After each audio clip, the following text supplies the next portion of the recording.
My spouse and I are 42F and 44M, respectively, and we have a lovely 17F daughter. The one who had an affair was me. As a real estate agent, my spouse works long hours and primarily spends his free time outside. In October of 2020, I received a message on Instagram from a 24-year-old man named Jay. We had a polite conversation. It seems that he is the younger brother of a high school classmate of mine. After 7 months of correspondence, we finally met in April 2021. We soon started an emotional relationship that eventually went physical in June 2021. Even though I was aware that I had a family, I managed to persuade my self-centered ego that I was correct and that everything would be alright. I was unsure of my thoughts at the time. I was obviously depriving my hubby of any romantic moments and cuddles. At this point, we were more like roommates. We didn't talk much, we just kinda shared a bed. I was unable to be a good wife to him since he was having trouble at work. I used to make fun of him and dispute with him for trivial things. He was so much less attractive and fit than Jay that I used to hate him. Jay started to believe that even with a family and a solid marriage, I still settled for less. To be completely honest, it was all my fault. After his mother passed away in August, he had a serious breakdown. He and his mother never got along, and I asked him to make a decision because she didn't think well of me for the decisions I had made in the past. At the same time, I was also expecting. Even though he saw his mother a few times without telling me, he seldom ever spoke to her in front of me after that. He started to argue with me more, saying that I should be relieved that his mother is no longer with us and that I was the reason he never got to meet her. Here's what I did wrong again. I yelled at him instead of offering him emotional support. I had no idea how it affected our daughter. When I told him in August that I wanted a divorce, it made him even more upset. I moved out and took my daughter with me after renting out a modest flat.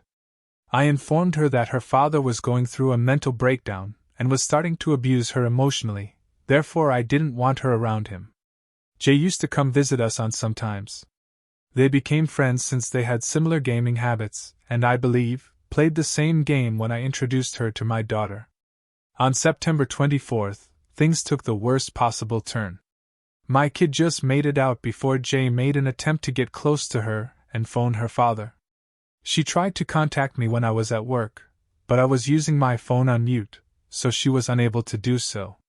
I hurried to my house when I spotted her making calls and saw it was crowded with cops and people.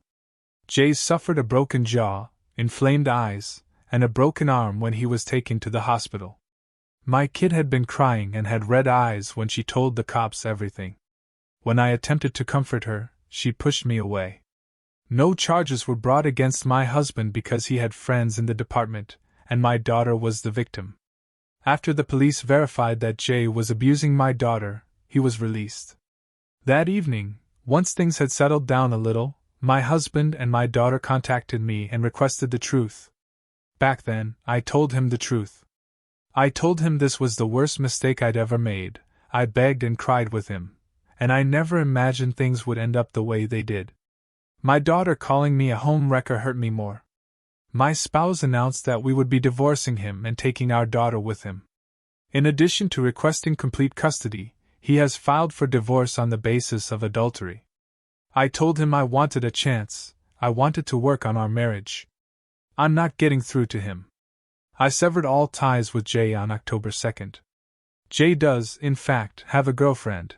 I had no idea about her existence. She calls me and uses the dirtiest names imaginable. She informed me that she had left AP and expressed her desire for my family to split up as well. I resolved to work on my marriage after that day. I attempted to contact my spouse, but he blocked me on all platforms and even changed his phone number.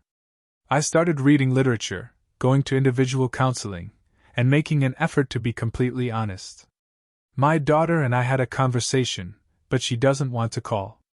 I apologized, told her everything, and said that right now all I wanted was a happy family, and I would gladly give up anything to make that happen.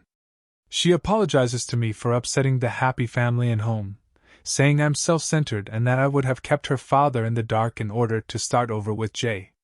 She is well known.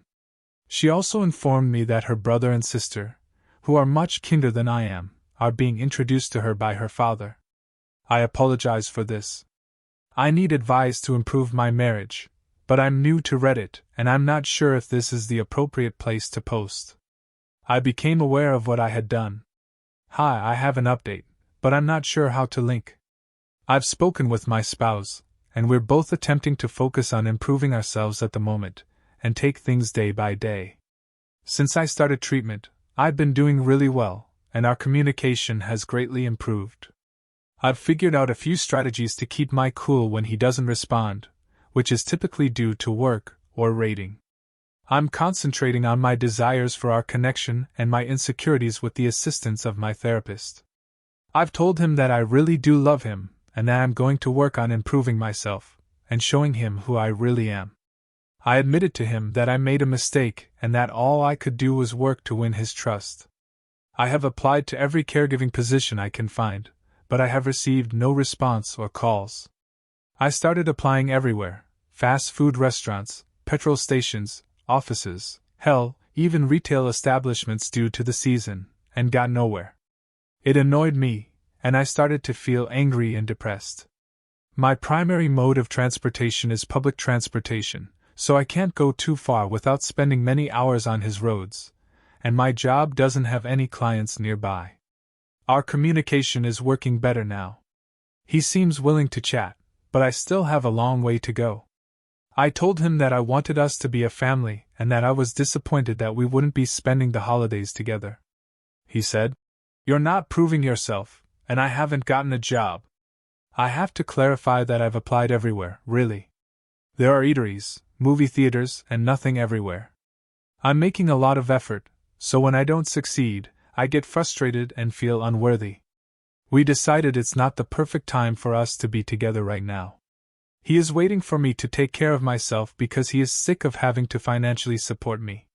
My uncle has never been married, has no children, and was just recently diagnosed with advanced cancer, and resides with my second cousins, her grandchildren, and our 93-year-old great-aunt. My despair was so acute that I was honestly thinking of simply leaving and not coming back because I was feeling so awful. My therapist was starting to worry since my thoughts were growing worse.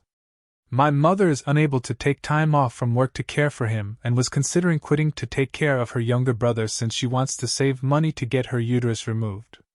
After my father passed away, my mum raised our 4 children alone, and she has done a lot for us.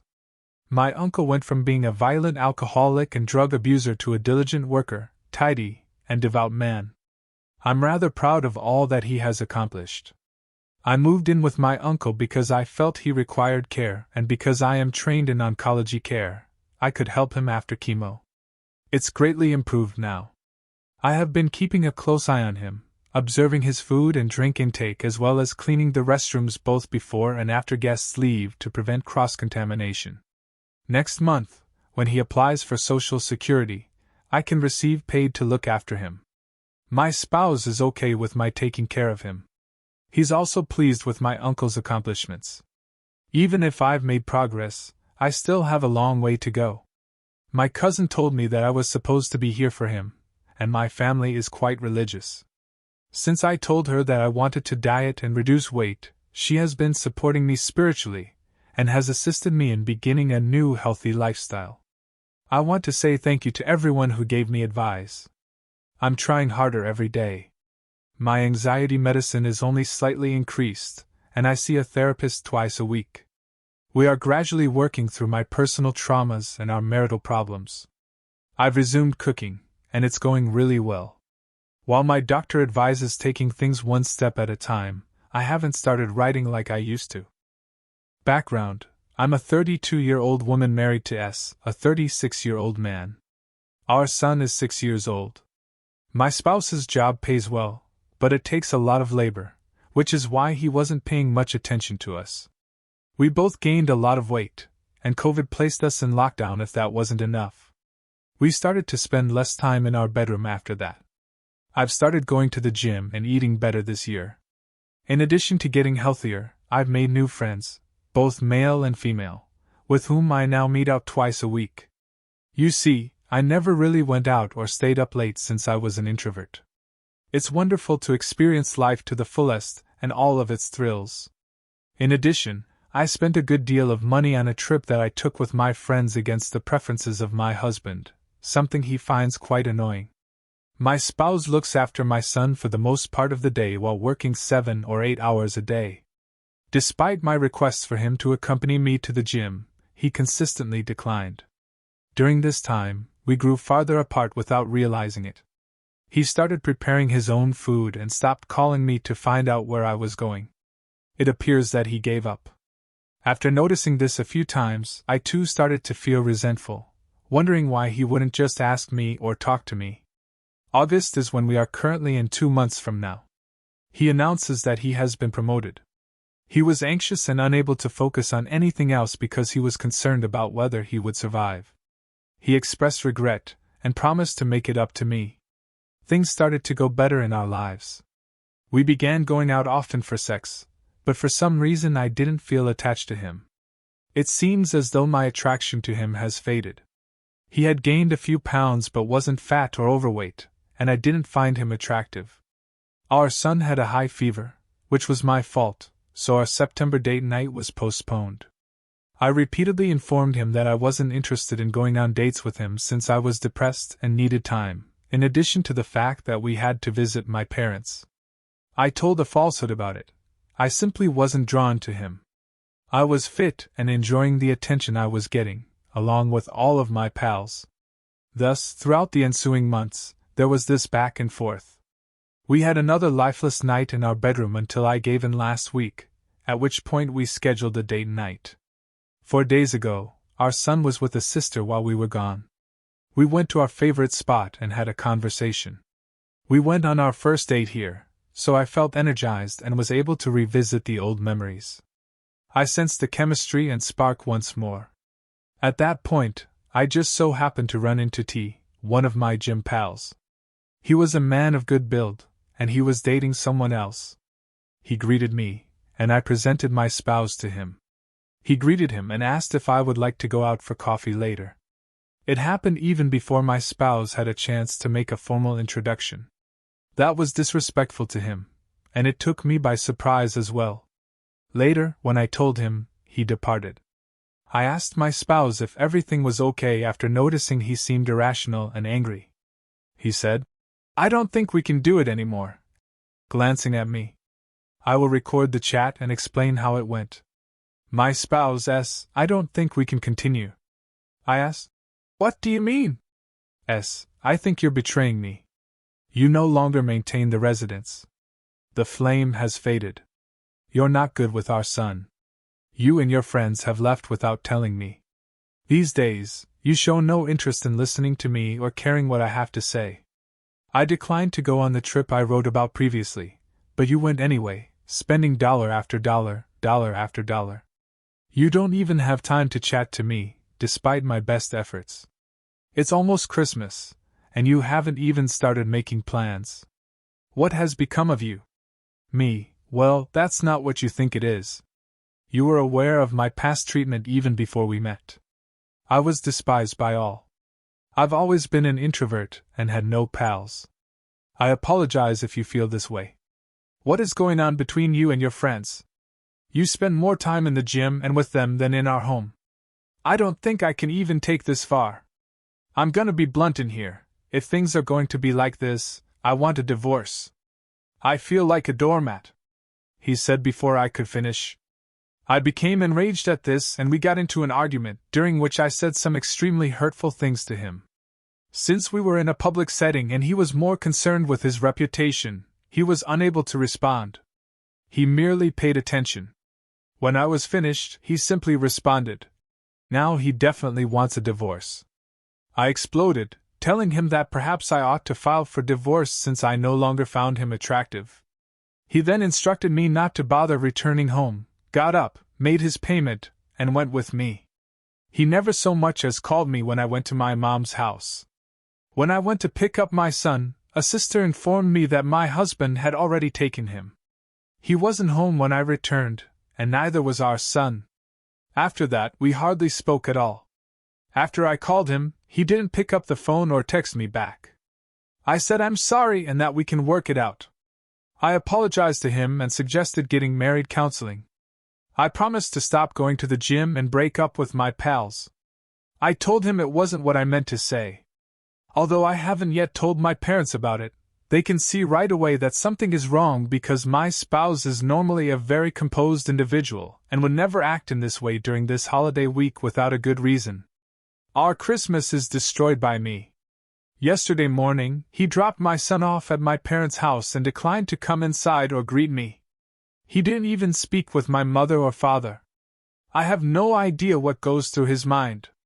In order for us to have a conversation and find a solution, I drove to our house yesterday without my son. He was not present. There, I discovered smokes and beer cans. He's never touched these in his life. I know he took it seriously, but I made a huge mistake and don't know what to do now. Read it and assist me, please. Edit. I want to make amends for how I treated him because I'm really sorry. I accept full responsibility for my deeds and their results. I'll make things right. I treated him horribly. I am aware of that. I know exactly what I did, and I want to make it work, so I don't need you all to fan the flames anymore. Marriages have ups and downs, and during ours I acted in a shameful way that negatively affected us. My life would be unimaginable without him. I cherish him. There was a moment when I lost myself in the spotlight and the attention, to the point where I forgot who I truly was. My husband has supported me throughout the years, and I have humiliated him in the worst way imaginable. Divorce is the most devastating penalty. I desire that we collaborate. I'm putting my thoughts in writing with the intention of receiving therapy, and I'll be seeing a family friend who works as a therapist shortly. I just want to apologize to my husband in the interim, but I can't because he's not responding. I'm dying right now, and they say that indifference is the antithesis of love. I want to enrage him. He should yell at me. He should tell me how embarrassing I am. However, I'd like to speak with him. I want us to reunite as a family. I'm quite disgusted with myself right now. I'm not sure how I'll ever be able to regain his faith, but I really must.